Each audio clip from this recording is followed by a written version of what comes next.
different than the people that are kind of transitioning towards that higher awakening sense? Yes, they're not adapting to the new frequencies of unity, consciousness, love, harmony, and balance. What they're doing is they're rejecting the new frequencies. So those are the people that are not going to be ascending.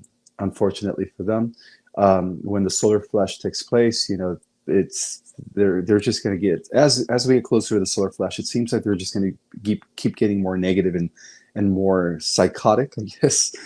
But that's because they're not adapting to the new frequency. And the new frequency has a lot to do with the restoration of cosmic consciousness, also known as Christ consciousness. So that's the actual metaphorical meaning of the return of the Christ. It's not an event to be expected from the sky. It's not an event to be expected by one person. It is a collective event that is happening in all of us as we all adapt to that new frequency of cosmic consciousness.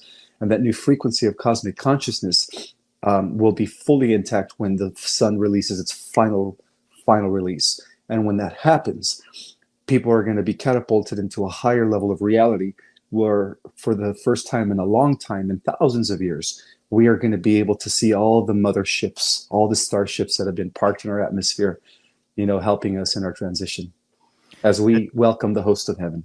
Absolutely. And you know what's wild about that is when we did the collectives of the new earth, I called us the four horsemen of ascension. And now as my brain, and I'm thinking about Revelation and the Christ consciousness, the four horsemen of the apocalypse have already come. We've seen pestilence. We're seeing war. Famine has always been somewhat of an issue.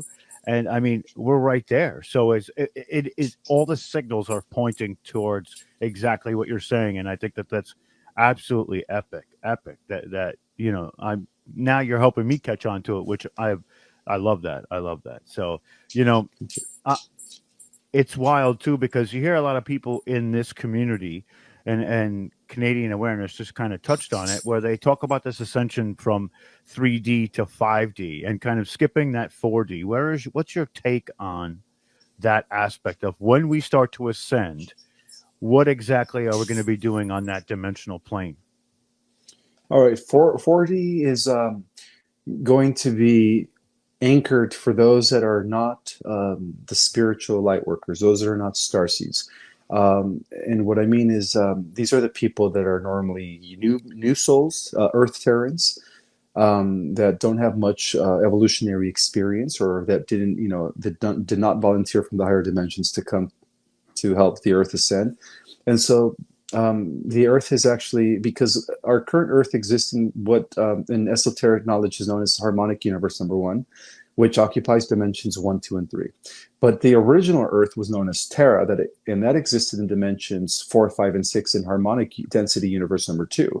So what's happening is that we are shifting into the original Terra Earth. And so those that are not the light workers, those that are not the star seeds, the volunteer souls that are down here helping the ascension, are actually going to be going into the fourth dimensional reality, which is still a much better world than this one. And so that's going to be about 51% of the population. And then, of course, the star seeds, there's about 250 million star seeds, and those are the ones that are going to the fifth dimensional reality.